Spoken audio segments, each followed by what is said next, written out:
You serve the rebels. Here's a taste of my powers. Occasionally, the Masters of the Universe fanbase is guilty of focusing so much on He-Man that they forget another superhero who's nearly as powerful. Yup, we're talking about She-Ra, aka Adora, the long-lost sister of Prince Adam who predominantly operates on Etheria. There's an entire assortment of characters, including some memorable antagonists on this side of the Masters of the Universe lore, and the Shadow Weaver is, without a doubt, one of the most important ones. What we find particularly fascinating about this character is the self-inflicted tragedy that she's forced to carry. She could have been one of the greatest sorcerers of Etheria, but her uncontrolled greed and ambition made her choose the evil Hordak. Her entire world changed after that, and the paradox continues further if you consider that she raised Adora to be her weapon, and she turned out to be the hero who would end her. So, who is this Shadow Weaver, and what is her story across the two popular animated She-Ra series and the Masters of the Universe comics? In this video, we're going to explore everything you need to know about the Shadow Weaver, and you'll understand why her story hits different every time it's told. It's going to be a good one, so let's get into it.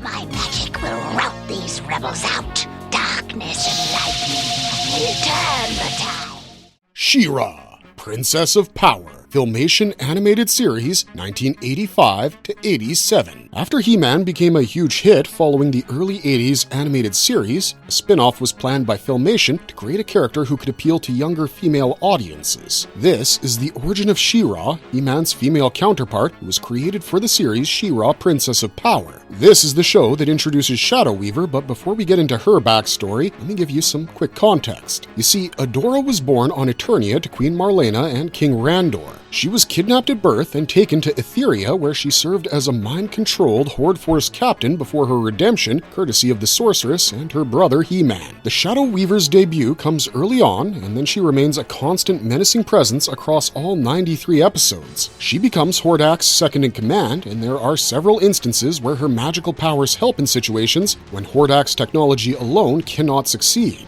But much like Skeletor and his minions, Hordak doesn't always treat her well and puts her down for the slightest failure, which shakes her loyalty, as you'll see in one of the stories from the show that we're going to explore. The true power of Shadow Weaver is there for you to see in the very first episode titled The Secret of the Sword. In this story, the sorceress of Castle Grayskull has a nightmare about a baby being kidnapped and taken to another world, and when she wakes up, she finds the Sword of Protection, which is identical to He-Man's Sword of Power. Prince Adam and Cringer are sent to find the person who can wield this new sword, and they end up on the world of Etheria. They see the conditions of the planet and team up with the rebels against the Horde troopers and their oppressive reign. This is where the Shadow Weaver first appears, as she informs Hordak about the presence from another world. Adora, who's a captain of the Horde troopers, is sent to bring in the intruders, and even though she's able to capture He-Man, he convinces her to check out the actual state of her world. Adora gets an eye-opener, and she later confronts Shadow Weaver and Hordak about this because she believed that the Horde troopers bring about peace. You can see the power of her magic spells as she knocks Adora unconscious and examines the Sword of Protection that she now carries. The role of Shadow Weaver is clearly very important, as she guides Hordak about He-Man's whereabouts, and she also brainwashes Adora with another magic spell to keep her loyal to them. It takes a special intervention from the sorceress to get Adora out of the trance, and she uses the Sword of Protection to turn into She-Ra. We're not going to get into the further details of the early episodes, but they make it clear that Shadow Weaver is a mind control specialist, and she serves as Adora's magical warden before the spell is broken. A defining episode from the 80s animated series is the one titled Of Shadows and Skulls. The story starts off in a familiar fashion as Shadow Weaver and some Horde troopers surround a pit with caves, and Adora, Bo, Cowl, and some other rebels are trapped there. Adora manages to escape and transform into She-Ra, but meanwhile, Shadow Weaver casts a spell to shoot lightning bolts out of her hands. Still, they're defeated by She-Ra, and this makes Hordak furious. He tells Shadow Weaver to get out of his sight, and she's not happy with how she's treated. This is when she comes up with an idea to get rid of Hordak, and she plans to help someone who hates Hordak as much as she does. Her magic helps her decide on Skeletor as the ideal candidate, and Shadow Weaver appears in Snake Mountain to offer Skeletor a great opportunity. She strikes a deal where she'll help Skeletor take over Eternia in return for dealing with Hordak and taking control of the Horde. They both agree, but She-Ra is alerted about their plans by Light Hope. She realizes that the power of Shadow Weaver and Skeletor combined could be disastrous, and she decides to go after them before it's too late. Things take an interesting turn when Skeletor and Shadow Weaver attack Hordak and his forces, and Skeletor is able to knock out Hordak in a one-on-one fight, but She-Ra intervenes, and to make matters worse for Shadow Weaver, Skeletor betrays her by trapping her in a cage with Hordak. She tries all of her magic spells to get out, and when Hordak wakes up, she lies to him and makes it look like she came to his aid and got trapped by Skeletor. Later, after they're both freed, she cleverly casts a magic spell that sends Skeletor back to Eternia before he can tell Hordak about the treason. This episode tells you a lot about the cunning nature of Shadow Weaver, and we love how eventful and dramatic the story is in establishing her as an opportunistic troublemaker. There are far too many episodes that showcase the powerful magical abilities of Shadow Weaver and her cunning ways, but we'll keep it short with just one last episode from the 80s series. This one is called The Eldritch Mist, and the story establishes one of her most powerful offensive spells in the series. It all starts when She-Ra and Swift Wind are flying to see Castaspella in Mysticor, and they spot a Horde slave camp where the prisoners are forced to work.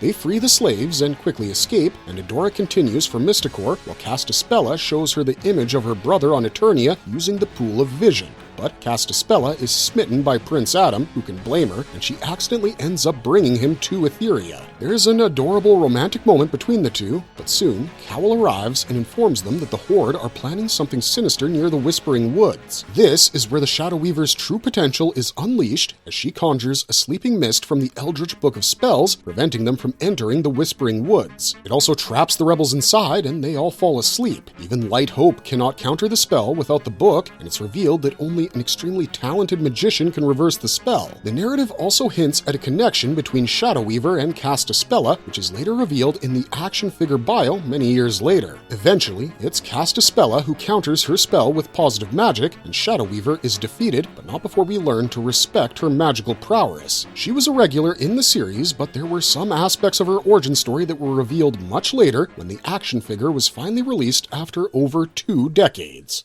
MOTU Classics Toy Line Bio 2012, Beatrix of Mysticor. So, fun fact, the first action figure for Shadow Weaver came almost 27 years after her debut. You see, she was technically a Filmation creation, and Mattel didn't have the rights to produce her toy line during the series' original run. In 2012, however, Mattel acquired access to Filmation characters for the MOTU Classics toy line, and we got her name for the first time because she's introduced there as Beatrix. The bio card on the back of her packaging gives her this name, and the details of her character follow the Filmation origin closely, even though some details are added here and there. The bio states that she was born in the Etherian kingdom of Mysticor, and she was once known as the Light Spinner. As you may know, this is a detail that gets highlighted during the 2018 Netflix series, which we'll come to later in this video. The bio also reveals her backstory, where she served as an apprentice to the great mage Norwind. When Hordak arrived on Etheria, he promised her great power in return for information and help in overthrowing Bright Moon and the surrounding kingdoms. Her ambition got the better of her, and she betrayed Norwind and her fellow student Castaspella by leading the Horde troops to their hidden magic archives. However, even though her powers were greatly enhanced by a mystical gem, it also brought about an irreversible change in her appearance and mental state, but the bio adds a twist at the end that we find really interesting. She takes on the name Shadow Weaver in the Horror Hall and uses her black magic to fight the Great Rebellion. All this while, she also secretly plots to overthrow Hordak and claim his power for herself. This confirms her treacherous ambition as a part of her character, where she's already betrayed Norwind and wouldn't shy away from betraying Hordak if it suited her purposes. The action figure is also pretty unique because it comes with a figure stand so that it can be displayed hovering above the ground, which is consistent with her character design. I mean, what's the point of knowing magic if you can't float around like a cool guy, right?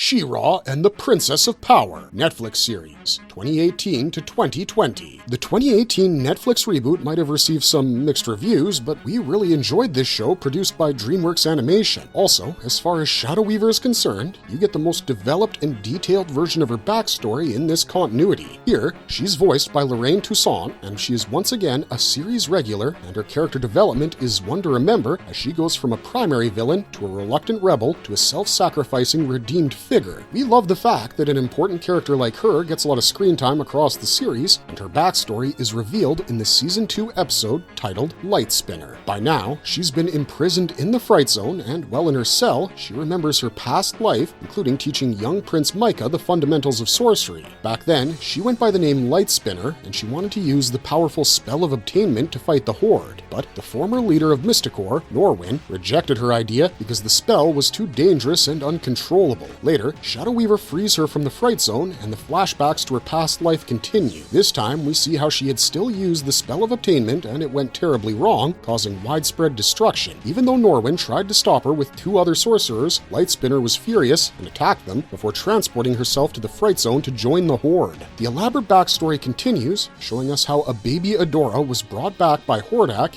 and given to Shadow Weaver as her ward. In fact, the very first episode of the Netflix reboot series, titled The Sword Part 1, makes the importance of Shadow Weaver very clear. Adora is a Horde soldier, and she's fueled by Hordak's propaganda to believe in what she does. After preparing for her day, she proceeds to an evaluation program where she and her fellow cadets must pass through the treacherous Whispering Woods to reach the heart of the rebel insurgency Brightmoon. After the mission, we see the Shadow Weaver for the first time in this show as she floats into the room in her sinister mask and cloak. She compliments Adora for completing the simulation course in record time, but she's dismissive of her colleague Catra and asks her to walk with her. This is when Shadow Weaver tells Adora that she will be a captain in the Force, selected personally by Hordak. She is extremely happy with Adora's progress because she says that she's raised her to lead a squadron, and apparently she saw her talent from the moment she found her as an orphan child and took her in. By the end of the episode, we see Adora's transition as she transforms into She-Ra, but the impact of Shadow Weaver in her life is made pretty evident. It shows how she's controlling in nature, and her demeanor also proves that she'll go to any extent to punish defectors like Catra. As the narrative continues, Adora defects to the rebellion as well, and Shadow Weaver becomes obsessed with recapturing her because she's the one who brought her up and trained her. Her obsession sometimes makes her ignore the direct orders of Hordak, and it even gets her demoted and imprisoned in the Fright Zone. However, it's not until the 3rd season that she finally defects to the rebellion. Also, her defection isn't really ideological, she simply has revenge against Hordak on her mind for shifting allegiances. This also means that the rebels don't fully trust her, and the tension can be seen across seasons 3 and 4. But it's heartening to see her train Glimmer in sorcery, which creates a new protege relationship that mirrors her earlier relationship with Adora. We mentioned that Shadow Weaver got some remarkable character development in the Netflix series, and her story comes full circle in the Season 5 finale titled Heart. It all starts with the remnants of the rebellion gathered together as Adora transforms into She-Ra and tells them about the dangers of Horde Prime gaining the Heart of Eternia, which is an ancient superweapon. But during this discussion, she looks at Shadow Weaver hiding in a corner, and she starts to doubt herself, which causes her to go from Adora to She-Ra repeatedly. Anyways, as the battle gets worse, Catra rounds on Shadow Weaver and asks her to finally start using her magic again to get them to Adora. Shadow Weaver is hesitant, but she agrees, even though she nearly faints from weariness and ill health as a consequence of using her magic spells. This really is a true redemption arc,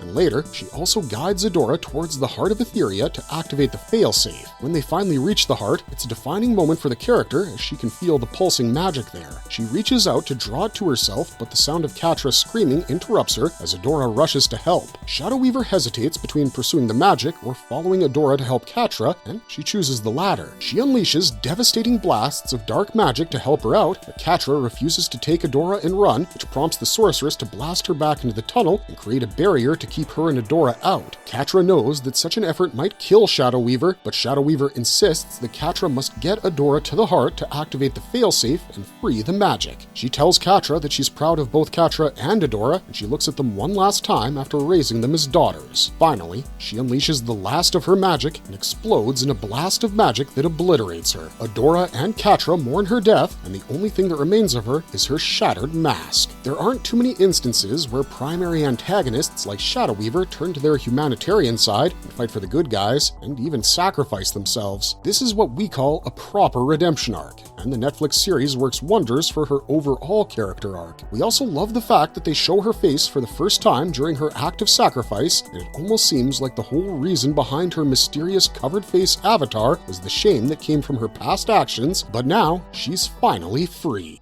Masters of the Universe Revolution Comic Series 2024, The Coven Origin. The comic book origin of Shadow Weaver is an interesting development in recent years because it serves a more experimental version of the character. Before we even begin to tell you about her story arc in the comics, we have to tell you that it's not an attempt to reconcile with Filmation or the 2018 series in any way. Treat them as completely separate continuities and forget all the stuff we've already told you in this video. Now, this particular comic series is actually a comic tie-in to the 2024 Netflix series Masters of the Universe Revolution, and it was written by Tim Sheridan. It starts off with a cool cover for the comic series, and then the story begins with an introduction to the time before the beginning of the universe as we know it. It shows the tussle between different types of magic to bring about balance in the universe, and it cuts away to the Horde attacking the Gar Kingdom, and it's a spectacular battle sequence. However, while the Horde is busy fighting it out, Hordak is nowhere to be seen. The scene changes, and we find Hordak on the dark side of the island, where he's pursuing something else entirely. This is the Fright Zone, and Hordak is welcomed by three shadowy figures. Hordak addresses them as Fortune's sisters, and they introduce themselves as the Guardians of Ares, the Keeper of Power Untold, and the Weaver of Shadows. You've probably already guessed, but that Weaver of Shadows is our very own Shadow Weaver in this continuity. Here, she's a part of a witch's coven, and Hordak demands to know more about his future in great detail. However, the sisters point out that there is a price to pay for knowing the future. Until they reveal his future, there are countless probabilities, but once they show him, there's no way to change things. Hordak agrees to the risk, but later, when he demands to know about a way to change his future, the Weaver of Shadows tells him about an ancient kind of magic. Her sisters warn her against revealing this, but she continues and tells him about the Staff of Havoc, which in the right hands would be the greatest force in the universe with the power to master all other magic and lord destruction over reality itself. She then hands him the mighty Staff of Havoc, much to the shock of her sisters, and the Weaver of Shadows asks Hordak to place it in the hands of another,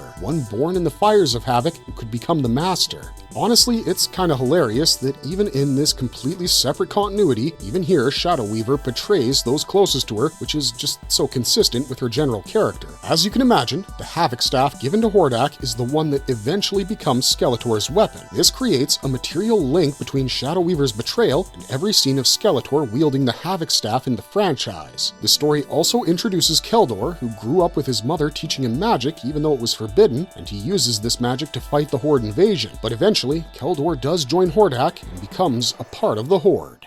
He-Man, The Eternity War. The Skeletor and Shadow Weaver romance that we never knew about. This 15-issue comic miniseries from DC also features Shadow Weaver, and we think this is one of her more unique appearances amongst all her versions. The series serves as a climax to the DC He-Man comic continuity, and it's definitely a story worth checking out because He-Man finds himself against all odds as he sets out to reclaim Eternia and Castle Grayskull after Hordak takes over. Skeletor, who has his own personal score to settle with Hordak, also becomes an unlikely ally for He-Man and his allies to overthrow the Horde. This is when we catch a glimpse of an untold side of Shadow Weaver. Skeletor recalls that he knows about a pathway between Etheria and Eternia because back in the day he once used it. This was when he delivered a child named Adora to Hordak a long time ago, and the scene cuts away to that time when Skeletor led Hordak's forces to attack Castle Brightmoon. His dark magic captures all of Castle Brightmoon, and he returns to Shadow Weaver after a successful campaign. We caught a whiff of a suppressed romance brewing between the two as they interacted, and never before has this been explored. Shadow Weaver informs him that the prisoners from the war will be repurposed and their souls will fuel Hordak's power. Skeletor acknowledges that his knowledge of the dark arts is due to her teachings, and he promises to find the Crystal Palace for her to crush the rebels. She reminds him that he'll need to do it for Hordak, and then the conversation becomes more personal.